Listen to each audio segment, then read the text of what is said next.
Good morning guys. अभी हम आए हुए हैं राजस्थान के चित्तौड़गढ़ में। ये चित्तौड़गढ़ वही जगह है जहाँ पे शक्ति, भक्ति, प्यार और बलिदान की पावन नगरी भी कहा जाता है। शक्ति में आते हैं महाराणा प्रताप, भक्ति के अंदर आती है मीराबाई, त्याग में दासी पन्ना बाई और बलिदान में रानी पद्मिनी जी, जिनको आप रानी पद्मावती के नाम से भी जानते हैं, जिन्होंने 16,000 दासियों के साथ मेवाड़ की आन बान और शान बचाने के लिए जौहर कुंड में कूदकर खुद को जला दिया था और सती हो गई थी। एक्चुअली हमने पार्ट 1 में देखा राणा कुंभा पैलेस के बारे में। यहाँ पे जितने भी राणा महाराणा होके गए और जितने भी रानियाँ होके गए, जैसे कि रानी पद्मावती, कर्णावती, ऐसे बहुत सारे राणा महाराणा होके गए, ये यहाँ पे रहते थे। ये कुंभ पैलेस, राणा कुंभा पैलेस, जिसे रॉयल पैलेस भी कहा जाता है। अभी हम पार्ट 2 में देखने वाले हैं भक्ति के बारे में। जी हाँ, मीराबाई के बारे में जानेंगे।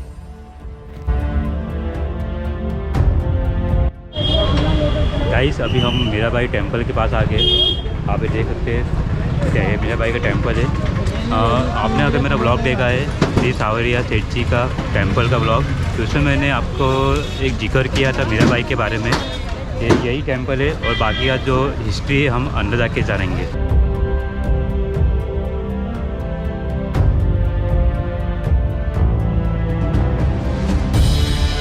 यहाँ आपको 2 टेम्पल देखने को मिलेंगे। ओके।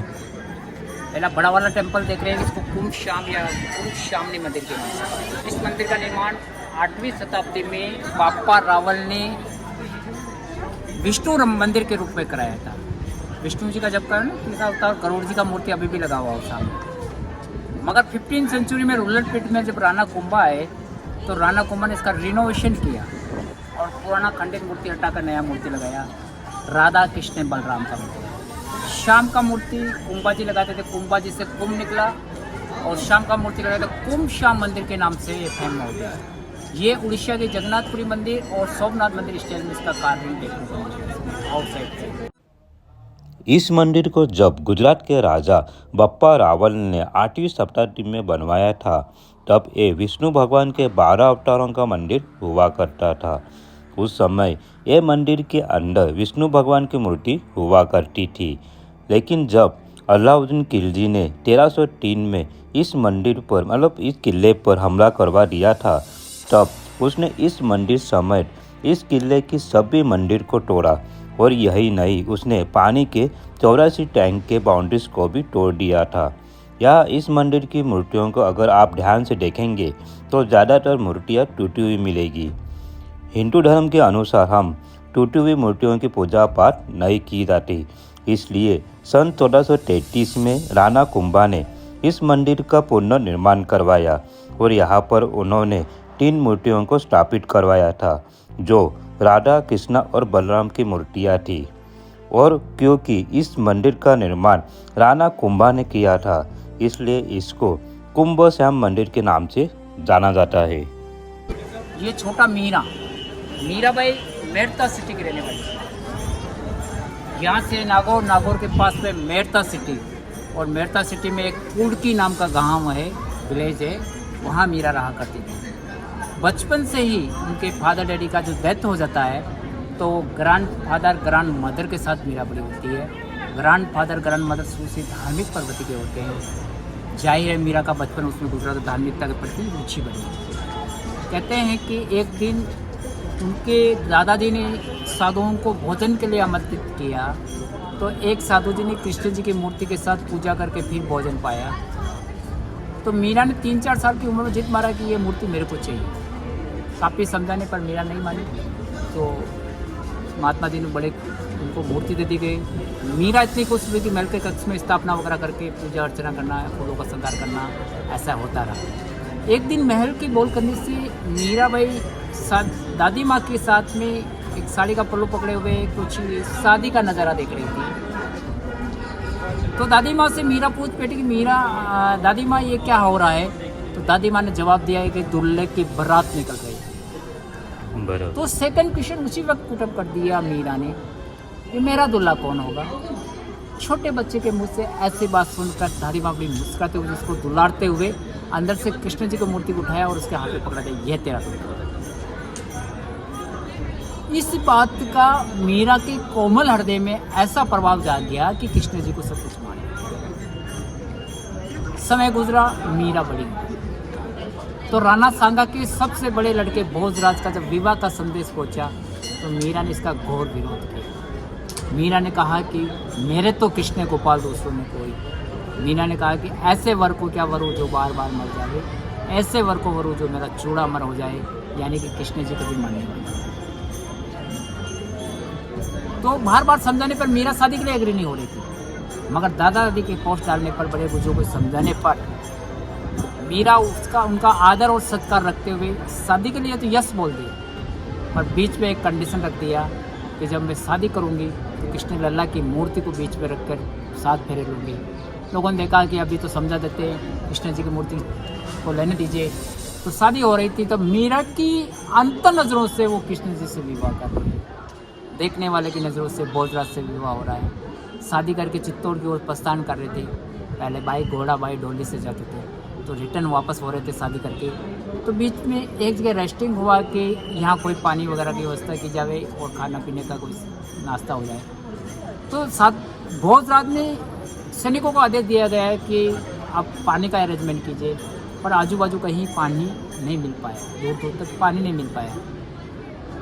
तो भोजराज के दिमाग में आया कि भोजराज ने मीरा की डोली के पास आकर मीरा को बोला कि हमने सुना आपने कृष्ण जी की भक्ति के खातिर शादी करने से इनकार कर रहे थे। आप भक्ति कितनी प्रेम से करते, कितनी श्रद्धा से करते हो, कितनी लगन से करते हो, कितनी आत्मिकता से करते हो। हम आज देखना चाहते हैं कि हमें पानी की आवश्यकता है। अभी पानी का मौसम भी नहीं है, इस मौसम में यदि आपके कृष्ण जी पानी गिरा के बता दें तो हमेशा के लिए आपके कृष्ण जी के हवाले कर दो। ऐसा मीरा का कहना हुआ। भोजराज का कहना हुआ, मीरा का डोली से उतरना हुआ, आसमान की ओर देखना हुआ और कृष्ण जी को पुकारना हुआ और बिगर मौसम पानी का आना हुआ। तब से भोजराज का हृदय पिघला और दुनिया की नज़र में ज़रूर एक हस्बैंड के रूप में आए, मगर एक हस्बैंड नाम के एक सिंबल रहे। और उन्होंने कहा अनुसार मीरा के लिए अलग से मंदिर का अरेंजमेंट कराया और यह मूर्ति की स्थापना कराकर हमेशा के लिए पूजन की सामग्री के आदेश दिए। मीरा पीहर से भी निडर होकर यह कृष्ण भक्त करने लगी। यहाँ तक कि उनकी आवाज़ में इतनी मधुरता थी कि रोड पर निकलने वाला खींचा चला गया। उनके भजन इतने पॉपुलर हो गए कि आजू बाजू के साधु महात्मा सुनने के लिए आने लगे। ऐसी भक्ति के चरम सीमा पर मीरा थी, तब अचानक उनके हस्बैंड का किसी नेचुरल बीमारी के खातिर डेथ हो जाता है।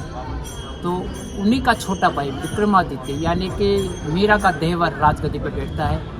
तो राजगद्दी बैठते ही उन्होंने कहा कि हमें पसंद नहीं है कि हमारे राजघराने की बहू होकर, हमारी भाभी होकर एक आम लोगों के साथ आम पैलेसों पर भजन कीर्तन करना, भक्ति भाव करना। मीरा को समझाया कि आप राजमहल में रहिए, अच्छे आभूषण पहनिए, अच्छे क्लॉथ पहनिए, राजपाट के अनुसार रहिए ताकि हमारी इंसल्ट नहीं हो। तो मीरा ने कहा कि धन दौलत से और महलों से मैं कोई मतलब नहीं। बार बार समझाने पर मीरा महलों में रहने से इनकार करती रही। तो उन्होंने देखा कि हमारी बात नहीं मानती तो क्यों नहीं इसको मार दिया जाए। तो सार्वजनिक रूप से मार सकता था राजा था, मगर लोगों का विरोध झेलना पड़ता था। तो इनडायरेक्ट में गुप्त रूप से मारने के हिसाब से रोज रात परिवार द्वारा जो खीर का पसा जाता है उसमें पॉइजन मिलाया गया और मीरा कृष्ण जी के सामने भोग लगाकर पी जाती तो अमृत में चेंज हो जाता है। इससे मीरा नहीं बह रही तो ओझल जहर बह जा। फूलों के टोकरों में 3-4 स्नैक्स बेच के टोकरा रवाना कर दिया ताकि मीरा उसमें फूल लेने के लिए हाथ डालेगी, मीरा को डस लेंगे, मीरा मर जाएगी। वो कृष्ण जी की कृपा से फूलों के हार हो गए। जहाँ हर रोज मीरा को मारने का प्रयत्न किया जा रहा था, कृष्ण जी की कृपा से वो विफल हो रहा था। तो मीरा ने देखा कि जहाँ मुझे हल पर मारने की कोशिश की जा रही वहाँ रह के क्या करना है। तो मीरा बाई ने कृष्ण लल्ला की मूर्ति को अपने साथ ले जाते हुए चारों धाम की यात्रा की और गुजरात द्वारका थी जब बेट द्वारका बोलते हैं, वहाँ मीरा ने कृष्ण जी की मूर्ति के सामने इतना विलाप किया, इतनी रोई कि उनकी भक्ति की पुकार सुनकर कृष्ण जी की मूर्ति के 2 डिवाइड हुए। इसी में मीरा विलीन हो गई। एक साड़ी का पल्लू बाहर दिखा, उससे सिंधुवाती मीरा उसमें। ये जो छतरी दिख रही है आपको, मीरा के गुरु रोहिदास जी या रविदास जी कह सकते हैं, उनकी चरण पादुका है। मीरा गुरु जी की सेवा करने के बाद ही अंदर कृष्ण जी की भक्ति करती थी। ओके। मूर्तिकार ने ऐसा मूर्ति बनाया, ऊपर में देखिए जैसे पंचतत्व से मिलकर एक शरीर बनता है। उस ऊपर में देखिए 5 बॉडी 2 हाथ 1 सिर है। जिस बॉडी पे आप नजर दौड़ाएंगे वो बॉडी उस पे सिर पे अटैच मिलेगी। बड़ी कलाकृति ऊपर में की साइड देखिए। मीरा ने जाति पाति में कोई भेद नहीं किया और अपना गुरु था, गुरु पे तो उनकी बाई कास्ट सूच में कर दी। इतने सालों पहले 400-500 साल पहले जाति पाति बहुत डिफरेंट की हीन भावना से देखी जाती थी।